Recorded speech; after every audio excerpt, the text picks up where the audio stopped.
Good morning all students. इसके पहले हम लोगों ने टैरिफ के प्रभाव की स्टडी की, जिसमें हम लोगों ने 4 प्रभाव का वर्णन किया: राजस्व प्रभाव, संरक्षण प्रभाव, पुनर्वितरण प्रभाव और उपभोग प्रभाव का। आज हम 5वां प्रभाव जो है उसका वर्णन कर रहे हैं कि कीमत एवं विक्रय पर प्रशुल्क का क्या प्रभाव पड़ता है। तो कीमत और विक्रय पर प्रशुल्क का क्या प्रभाव पड़ता है, इसको हम इस डायग्राम के अंतर्गत समझ रहे हैं। इस डायग्राम में 2 कंट्री है, एक का नाम देश एम रखा गया है और बी रखा गया है। ठीक है, जो देश ई है, ई कंट्री निर्यातक है, एम कंट्री आयातक है। अब क्या देखिए कि इसमें जब ट्रेड नहीं है, दोनों कंट्री में ट्रेड नहीं है, तो संतुलन पी एम पर देश एम के लिए है और देश ई के लिए पी ई पर है। ये कंडीशन तब है जब दोनों में व्यापार नहीं है। अब जब दोनों में आपस में व्यापार होगा, तो जैसे ही दोनों में व्यापार शुरू हो रहा है, तो देश एम जो है वह निर्यात आयात करेगी देश ई से, क्योंकि देश ई में कॉस्ट ऑफ प्रोडक्शन कम है, लागत कम है, तो इसलिए निर्यात करेगा इसके लिए। जब ये दोनों आपस में व्यापार करेंगे और यह निर्यात करेगा, तो इसके यहाँ जो है वस्तु की कीमत का दाम बढ़ जाएगा, क्योंकि ये अपने गुड्स को निर्यात कर देता है इस कंट्री को। तो इसके यहाँ गुड्स का दाम बढ़ेगा और इसके यहाँ गुड्स का दाम घटेगा, क्योंकि इसलिए घटेगा क्योंकि ये अपने यहाँ आयात करके उस वस्तु को मंगवा लेता है। अब देखिए, इस स्थिति को समझने के लिए हम यह समझेंगे कि एम कंट्री में कुल डिमांड जो है वह ओ डी है। एम कंट्री में कुल डिमांड जो है वह ओ डी है और वह मंगवा रहा है क्यू आर। ठीक है, क्यू आर इतना मंगवा रहा है, जबकि उसके यहाँ उत्पादन जो है वह ओ डी के बराबर ही है और ज़रूरत है डी आर के, ओ आर के बराबर।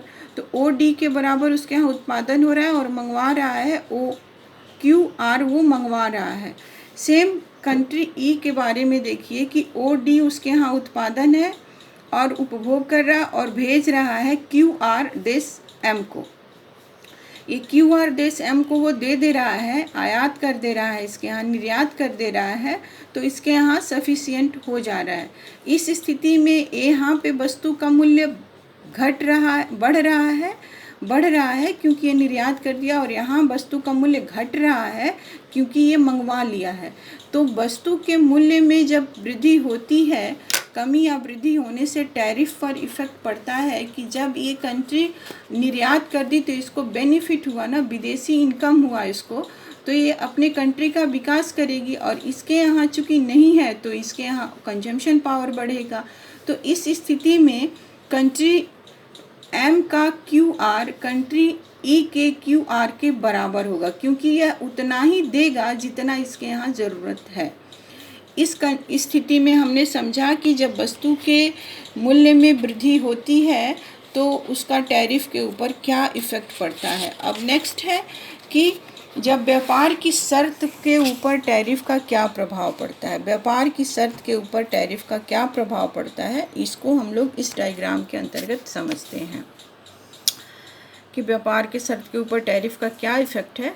तो इसको हम देखेंगे कि एक कंट्री है जहाँ की एक ए है और एक बी है, 2 कंट्री है, इसमें संतुलन एस बिंदु पे है, ये कंडीशन आर पे है, यहाँ OP2 प्राइस है और आर बिंदु पे संतुलन है, ये DD है और यह SS है। ये कंडीशन तब है जब यहाँ किसी भी तरह का व्यापार नहीं है, ये संतुलन की स्थिति में है। अब जैसे इसमें फ्री ट्रेड शुरू हो रहा है, आप देखेंगे कि उसकी प्राइस जो OP2 थी वो घट के OP3 हो गई है और भी बिंदु पे संतुलन है और यहाँ पे किसी भी तरह का टैरिफ नहीं है, और ये इंडिपेंडेंट व्यापार की कंडीशन है जिसमें कि वह OQ1 वस्तु के कपड़े की मात्रा पर बेचेगा और उसकी कीमत OP3 लेगा। ये फ्री ट्रेड की स्थिति, ये बिना ट्रेड की स्थिति है और ये फ्री ट्रेड की स्थिति है।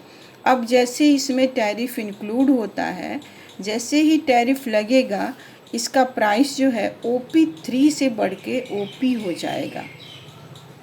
ठीक है, OP3 से इसकी प्राइस OP3 OP3 से इसकी प्राइस OP2 हो जाएगी, क्योंकि ये टैरिफ वाली कंडीशन शुरू होगी। ये P बिंदु जो है वो फ्री ट्रेड की स्थिति में है, जहाँ संतुलन बना हुआ है B बिंदु पे। अब जब टैरिफ लगेगा तो इसकी प्राइस जो इंक्रीज करके P3 से P2 हो जा रही है, जैसा कि चित्र में दिया गया है कि इसमें नया संतुलन W बिंदु पे होगा तथा एक कपड़े का मूल्य बढ़कर OP2 हो जाएगा। इसमें संतुलन W बिंदु पे होगा और कपड़े का मूल्य OP से बढ़ के OP2 हो जाएगा। देश ए में घरेलू उत्पादन में वृद्धि एवं कपड़े के उपभोग में कमी होने से कपड़े का आयात घटकर M1Q1 से घटकर M2Q2 हो जाएगा।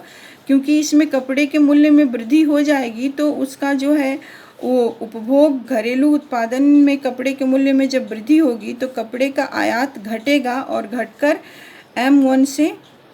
M1Q1 से घटकर M2Q2 हो जाएगा, M2Q2 हो जाएगा।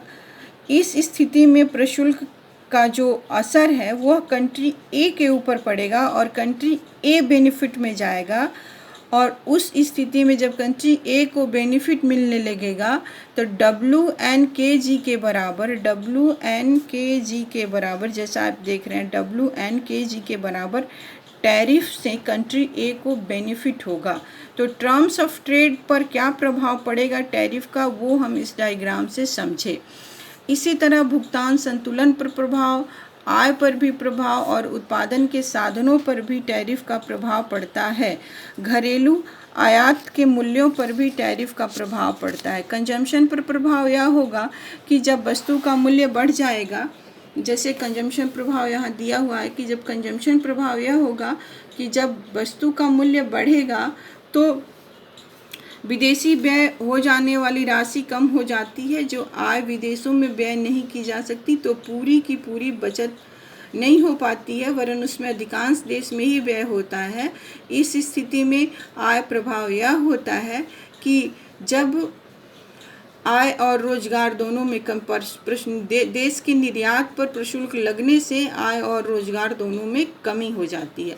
भुगतान संतुलन पर प्रभाव यह होता है कि आय प्रभाव की तुलना में प्रशुल्क का भुगतान संतुलन पर प्रभाव कम निश्चित होता है। प्रशुल्क का प्रत्यक्ष प्रभाव यह होता है कि आयात की मात्रा कम हो जाती है, किंतु उसका बैलेंस ऑफ पेमेंट, जब आयात की मात्रा कम होती है तो बैलेंस ऑफ पेमेंट पर भी इसका असर पड़ता है। उत्पादन के साधनों पर प्रभाव में हैबलर ने वर्णन किया कि उत्पत्ति के साधनों को मौलिक और उत्पत्ति दोनों प्रकार के साधनों में शामिल किया जाता है। तो उत्पादन के साधनों पर प्रशुल्क का यह प्रभाव होता है कि प्रशुल्क के कारण इसकी कीमत बढ़ने से जहाँ इसका प्रयोग होता है वहाँ उत्पादन लागत बढ़ जाता है। ठीक है। अब आयात का घरेलू मूल्य पर भी प्रभाव पड़ता है कि जब टर्म्स ऑफ ट्रेड में परिवर्तन होता है तो उसके घरेलू मूल्य में भी परिवर्तन होने लगता है। तो आयात के घरेलू मूल्यों पर प्रभाव में बहुत असर होता है कि जब उसका व्यापार की शर्त प्रभावित होती है तो घरेलू मूल्य भी प्रभावित हो जाता है। अब एक अच्छा टॉपिक आता है कि साधन गतिशीलता पर क्या प्रभाव पड़ता है। यह आप लोगों के लिए वैसे भी पूछने वाला क्वेश्चन होता है, जैसे कि आप लघु उत्तरीय प्रश्न में यह पूछा जाता है कि साधन गतिशीलता पर टैरिफ के क्या प्रभाव है, इसका वर्णन करें। इसलिए इसको हम लोग अच्छे से समझ लेते हैं। तो यह या फिर ऐसे पूछा जाता है कि मुंडेल के अनुसार साधन गतिशीलता पर टैरिफ का क्या प्रभाव पड़ता है, उसका वर्णन करें। तो उनके अनुसार टैरिफ का पर जो प्रभाव पड़ता है उसको हम इस डायग्राम से समझते हैं। इस डायग्राम से हम समझेंगे कि टीटी जो है वो प्रोडक्शन पॉसिबिलिटी कर्व है, जिस पर संतुलन में आपका एम बिंदु है, एक वाई गुड्स है, एक एक्स गुड्स है और संतुलन पी बिंदु पर हो रहा है, उत्पादन पी बिंदु पर हो रहा है और अंतर्राष्ट्रीय कीमत की रेखा जो है वह NPM है, NPM है। अंतर्राष्ट्रीय कीमत की रेखा जो इसमें दिया है वह NPM है। देश ए जो है वो लेबर इंसेंटिव है और देश बी जो है कैपिटल इंसेंटिव है। तो ए हमेशा लेबर इंसेंटिव गुड्स का निर्यात करेगा और देश बी हमेशा कैपिटल इंसेंटिव गुड्स का निर्यात करेगा। अब इन दोनों के बीच जब व्यापार शुरू होगा, तो जैसे ही इन दोनों के बीच व्यापार शुरू होगा तो ये प्रोडक्शन पॉसिबिलिटी कर्व ऊपर की तरफ मूव होकर टी डैश हो जाता है और अंतर्राष्ट्रीय प्राइस जो है NPM हो जाता है, NPM। ठीक है, ये व्यापार के बाद शुरू होता है और ये जो एरिया है वो WPRS, इसका वो असर दिखाता है कि साधन की गतिशीलता पर क्या प्रभाव पड़ता है। तो इस प्रकार हम लोग निष्कर्षतः यह मानते हैं कि मुंडेल के अनुसार साधन का प्रतिफल बढ़ता है जिसकी गहनता से प्रयोग किया जाता है, अतः उस साधन का प्रभाव दूसरे देश में प्रशुल्क लगाने वाले देश में होता है, अतः साधन की कीमतें समान हो जाती हैं, साधनों का प्रवाह रुक जाता है तथा वस्तुओं की कीमत समान हो जाती है। इस तरह से इसका इफेक्ट यह होता है कि नए संतुलन में व्यापार की शर्त एवं साधन कीमत प्रशुल्क के पहले की स्थिति में समान हो जाता है। ये रहा कि मुंडेल के अनुसार साधन गतिशीलता पर टैरिफ का क्या प्रभाव पड़ता है। फिर आखिरी आता है कि घरेलू आय के वितरण पर क्या प्रभाव पड़ता है। तो टैरिफ लगने से घरेलू आय के वितरण पर भी प्रभाव पड़ता है, क्योंकि टैरिफ लगने से एक तो कंट्री के राजस्व में वृद्धि होती है, तो राजस्व में वृद्धि होती है तो देश का विकास होता है, जिससे उसका बैलेंस ऑफ पेमेंट भी प्रभावित होता है और घरेलू आय और वितरण पर भी इफ़ेक्ट्स पड़ता है। तो प्रोफेसर हैबलर के अनुसार टैरिफ के ये 12 प्रभाव होते हैं जिसका डिस्कस हमने इसमें किया। इसमें एक इम्पॉर्टेंट चीज़ है कि आपसे एक अलग क्वेश्चन लघु उत्तरीय प्रश्न में पूछा जा सकता है कि साधनों की गतिशीलता पर क्या प्रभाव पड़ता है, जिसको हम इस डायग्राम से समझाए हैं। इस तरह से टैरिफ का प्रभाव इन दोनों वीडियो में कंप्लीट हो गया।